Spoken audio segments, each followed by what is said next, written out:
otandikira ndoza omukulu awulidde abatuwuliriza mbalamusizaako nnyo njagala okubebaza process onnyo okutuuka ekikeerezi sinkola yange naye nkwatiddwa mu kkobaawo ekyo okulaba nga munenga neesimye okubeera no nga bulijjo gasito otuuse okay osanze twatandise okubaganya ebirowoozo okusinziira ku bigambo Ssewanda gye byayogedde ng'ate era nange ennyanjula gye nakoze nze ebyo byonna tetujja kuddayo gye tuvudde nja kubiwunzikanga ngamba nti Ssewanda gye wadde akola assessment ye labye nti muleese ttiimu naye ttiimu gye muleese eyinza okubanga tegenda kubawangulira ku kalulu ka bonna ke tugendako njagadde osooka onkubira ettooki kuba kati mweteeseteese manyi to front nze wano na wano na wano alina ensonga zamenyeeyo ng'okuleka ebifo ebimu nga byereere ate ne mwefuutika mu birala oba osanga n'akuweera eddala nga ggwe ekyokulabirako nti n'ekifo kyennyini mwokwatidde flag tisinga ekyo waakiri kye mwaleka ne muzeseetuka nga mweyongerako mu west gye mutaagaba kaadi abamu ne baddayo keeri ne bawaakiri mu sisi ne bamuleetera wano okay neyanza nnyo prosi omanyi debate yange prosi ogimanyi etera nnyo okulinnyako okusinga ku kwogera ku personalities ku bantu nze njagala nnyo okwogera ku nkola kubanga yengeri gye nnakuzibwa ne gye nnatendekebwa kakati byensanzeeko mukulu Ssewanda gye ng'ayogera agambye nti ekisooka NUP obukulembeze bwa NUP essaawa zino bwakaweza emyaka 5 mu bukulembeze bwe kiri mu statistics zonna muganda wange zasomye tasomye nti tugenda kuweza emyaka 2 nga tugeze mu bibiina ebyo ebingi bukyanga mwansi wa constitution eno kuva 26 okuva 26 twagenda mu bibiina wabaddewo ebibiina by'ebyobufuzi ebivuganya gavumenti bibaddewo omanyi NUP yafooka katale oba lusuku DP yali amaanyi ennyo FDC n'egimenyawo okoko buli muntu kafuluwa NUP eriyo n'abamu nga boogezi ba bibiina basekretary general naye nga kuva ku Monday paka Sunday akeera kwogera ku NUP kakati kankwe ekyokulabirako NUP bukyanga tugenda mu Uganda egenda mu kufulega ebibiina ebingi 26 wabaddewo ebibiina ebivuganya FDC kye kibadde ekibiina ekisinga amaanyi mu opposition before 2020 lunaku ki era constituency ki gye wali ogambye nti bagamba kuno bateesa eno ne bagireka nti DP netateekayo muntu waliwo yabeerera nga yeefuga bwe twali njagala mwami Ssewanda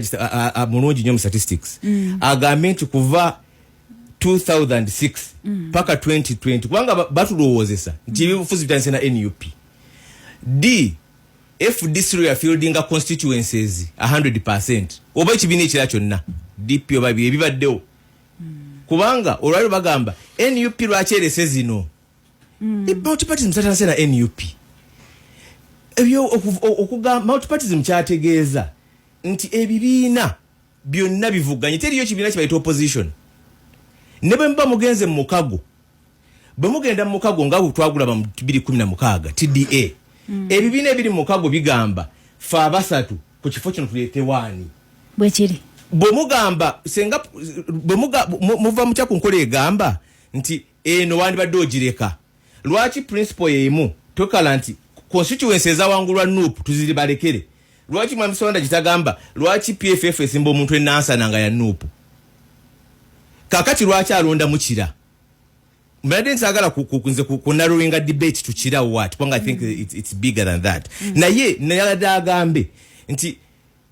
NUP ereke zino ne bano bagirekere zino to the contrary ebibiina byonna ate dembe lyabwe leader of opposition akoze bubi aliko aliko amuvuganyi wa PFF aliko wa DF aliko wa FDC ngate sirulya nga ya appointing nti lwaki musimba omuntu ku Joero Ssenyonyi kuba ye muvye nnyo atasana kwa mu parliament so ekyo njagala bana Uganda bakimanye nti that is mu luzungu intellectual dishonesty nti lwaki standard yemu wano twalina wakalulu mukyala nakiwala kiyingi ne Nabira simanyo ba Ssewanda gye yaliwo byonna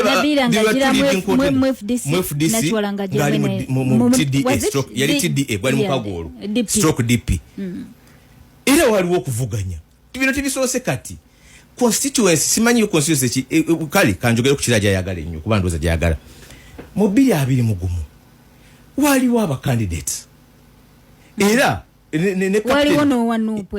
NUP waliwo wa DP ne saawa zino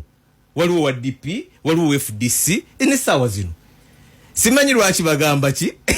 bagamba NUP kubanga baga NUP mulekere kati even that argument alone tono mulekere under what principle eriyo teka mu Uganda ligamba nze senga nzija mu picture ekyo akitesereza mu buntu bulamu singa nze nzija mu picture ogamenti nze siriwo. Is it guaranteed nti era ono aliwana akomawo teriyo ba incumbents bagwa mu kalulu kubanga Mwami Sowanda mulonzi w'ennaasa okusinziira ku assessment ya performance ya abawakudda kyengamba nti why it's dishonesty akalulu kano akakankugereza KNRM ke babaddemu aka primaries ba incumbents abagudde bawitirivu nnyo ekyo kituufu buli parliament ene yayingira eya 10 abantu abagwa batakomawo bali over 60% mu 10th parliament. So tewaliwo guarantee ti incumbent MP ne bwaba babiri era ajja kukomawo. So kyengamba ekyo nti Mwami Sewanda gye kyakimanyi naye lwaki appointing out lwakuba nti olukongo lutekebwa ku NUP ekisooka nkugambye bukyatugenda mu bibiina ebingi ebibiina bibadde bivuganya ku bifo bibadde byakkaanya ne bwe bali mu mukago era waliwo competition kyebayita multi-parties by the way. Meanwhile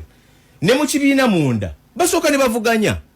kubanga kyogamba kankwecho kankubuuze Mwami Sewanda senga mbadde wa PFF ngandikira senga mbadde wa PFF ngandikira sikirizibwa kusaba kibobaka oyi demokrasia gwe mpreachinga nti senga mbadde wa PFF ngandikira sikirizibwa kusaba bobaka bwakira kati ekitutawanya mu Uganda ye Musevenism bana NRM mu 2005 bajjawo semateeka bajjawo ekkomo ku bisanja nga bagamba Mwami Museveni mulungi nnyo tasana kuvuganyizibwa. Kakati ba demokrasia bafa bali mu opposition nabo bagamba ono process tasana kuvuganyizibwa kwa mulungi nnyo oyina njawulo ki noli. Kakati waliwo argument endala era Mwami Sewanda jagikonyeko nti kapteni waffe omujjawo otya kambabuuze okujjako ebintu ebirimu ebyobusika ng'ekifundikwa nti nfunye ekifundikwa demokrasia ena gyava bwe tuba tugamba nti nno tuli ba demokrasia nemu kugambye nti ne mu kibiina munda kati okugeza abantu aba incumbent MPs abamu n'abamu abakomyewo abafunye kada za NUP babadde tebaliyo bazivuganya kubanga wandi badde ogamba nze incumbent ndino na wakisanja kimu munzi waki munzijeyo nga nawangula bandi badde mugamba nti incumbent wekisanja kimu ekibiri automatic ng'ebiina ebirala byakoze.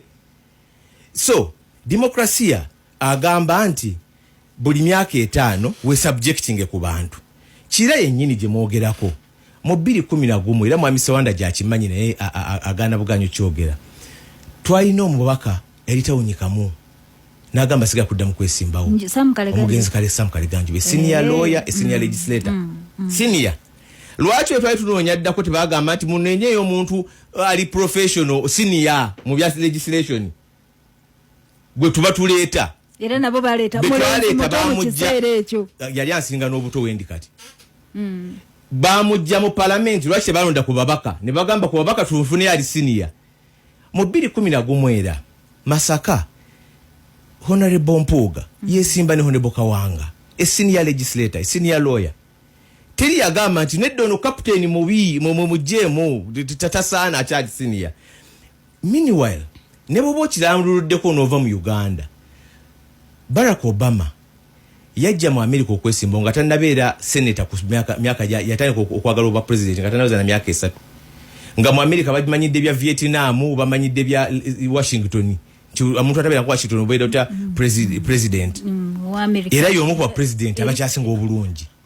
So ekyokugamba nti nno bw'oba onoonya kati ekyo gavumenti ekitwawanya Musevenism nti Mwami Museveni olwayo waba ayogera agamba teri muntu amusaana mu Uganda amwenkana kubanga teri agisobola naye anoonya agifu kubanga ye bw'abadde emyaka 4 amanyi nti teri asobola kufuga Uganda nga teri alina experience. Kakati ne Mwami Sewanda alese Musevenism opposition nti ono abadde emyaka 2 gwe tutasaana kukola ki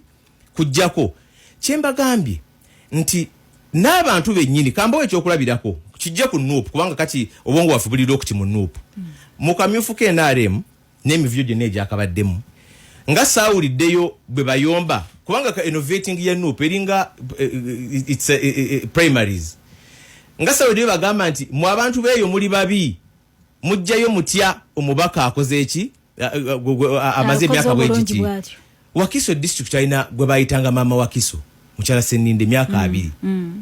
eyamujjayo teyali mubaka yali kansala atenga yali akoze bulungi lwaki tebagamba nti bane senior cheta myaka 2 mumujjayo mutya lwaki baleta so kakati kyengamba nti bino babyogera lwa byabufuzi ebyobufuzi bukyanga tugenda mu primaries mu multipartyism ebibiina bivuganya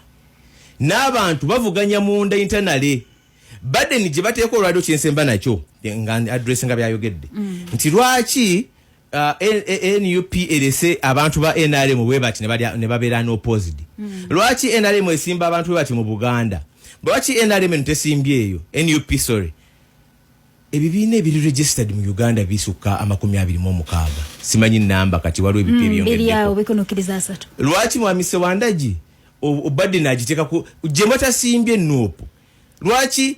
DF tetadde yaba bakaba 10 tukavaringa kwati obuvunanyizibwa bwaffe bwonna mu opposition kakati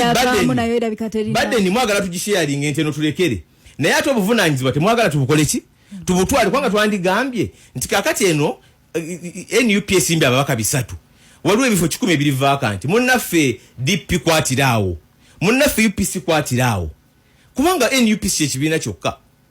si ekibiina kyokka era tewaliwo mu kibiina kinavunanyizibwa kirina okukavaringa buli wamu naye kakati eyo nakyo bakimanyi era nkugambye nti ekyo ekibuuzo kibuuzibwa tebakibuuzangako balala batuswanzeewo bakulu baffe nti bannange kubanga twali mukulu njagala tugambe nti NUP webadde leading opposition yasanga FDC coveringa 100% kakati NUP coveringa only 50%. So njagala kugamba nti ensonga esinga obukulu tukiririza mu democracy gwe twogera oba tumukkiriza mu conveniently diwe tugamba nti kakati tumwepene diwe tugamba nti democracy yakola bwati oyo Kanso George Msisi munamateeka wa kibiina kya NUP flag bearer wa NUP mu Kira municipality abadde yanukula Sewandagi ajja kuninda mu katono njagala ngende mu kuumulamu bubaka